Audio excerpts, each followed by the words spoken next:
எல்லோருக்கும் வணக்கம். எல்லோரும் நல்லா இருப்பீங்கன்னு நம்புகிறேன். அப்படி நீங்கள் நல்லா இல்லைன்னா, நல்ல விஷயங்களை கேளுங்க. தெரியாத விஷயங்களை தெரிஞ்சுக்கோங்க.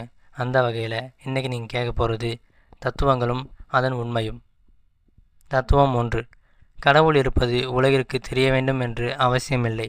உன் மனிதருக்கு தெரிந்தால் போதும்.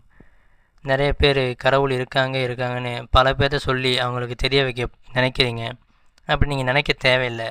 உங்கள் மனசுக்கு தெரிஞ்சால் போதும். அவரவர் நேரம் வரும்போது எல்லாரும் உணர்ந்துக்குவாங்க. அதனால் நீங்கள் மற்றவங்கிட்ட சொல்லி புரிய வைக்கணுங்கிற அவசியம் கிடையாது. நீங்கள் நிம்மதியாக இருங்க. தத்துவம் 2. உன் வெற்றிக்கு நீ மட்டும் காரணம் என்று நினைக்காதே. உன்னை சுற்றியுள்ள சமுதாயமும் உதவியுள்ளது. இது எல்லாருமே தெரிஞ்சிக்க வேண்டிய விஷயந்தான். ஏன்னா ஒருத்தர் வெற்றி அடைகிறாருன்னா அவங்க ஒன்றும் எளிதில் கிடைச்ச வெற்றி கிடையாது. பல துன்பம், இன்னல், கஷ்டம், போட்டி, பொறாமை, கேலி, கிண்டல்கள் இதெல்லாம் தாண்டி தான் ஒருத்தர் வெற்றி அடைய முடியும். அதனால் யாருமே எளிதில் வெற்றி அடைவாங்க கிடையாது. நீங்கள் வெற்றி அடைவதற்கு உங்கள் சமுதாயமும் மிகப்பெரிய காரணம். தத்துவம் 3. உன்னை குறை சொல்பவன் மீது கோபப்படாதே. அந்த குறைதான் உன்னை எக்குறை இல்லாத மனிதனாய் மாற்றும். இது எல்லாருமே ரொம்ப முக்கியமாக கேட்க வேண்டியது. ஒருத்தர் குறை சொல்லிட்டாங்க அப்படின்னா உங்களுக்கு சீக்கிரமாக வர்றது கோபம்தான். அந்த கோவத்தை நீங்கள் கட்டுப்படுத்தி ஆகணும். ஏன்னா அந்த கோவம் நீங்கள் கட்டுப்படுத்தினா தான் அந்த குறை என்னங்கிறத கேட்டு நீங்கள் அதுக்கப்புறம் உங்களை மாற்றிக்க முடியும்.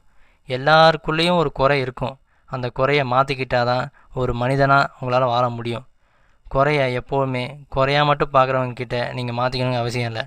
உங்களுக்கு தெரிஞ்சவங்கக்கிட்ட உங்கள் குடும்பத்தில் எல்லாருமே உங்கள் மீது ஏதோ ஒரு குறை இருக்குதுன்னு சொன்னாங்கன்னா அது என்னன்னு நீங்கள் தெரிஞ்சு அதை திருத்திக்கிட்டால் உங்கள் வாழ்க்கையில் என்றைக்குமே நல்லது மட்டுமே நடக்கும்.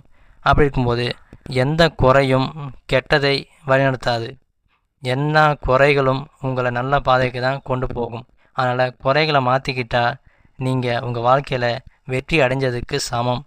அதனால் எப்போவுமே குறை சொல்கிறவங்க மீது கோவப்படாதீங்க. முடிஞ்சால் உங்கள் மேலே என்ன குறை இருக்கிறதுன்னு கேட்டு நீங்கள் அதுக்கேற்ற மாதிரி மாற்றிக்கோங்க. அதுதான் எப்போதுமே நல்லது.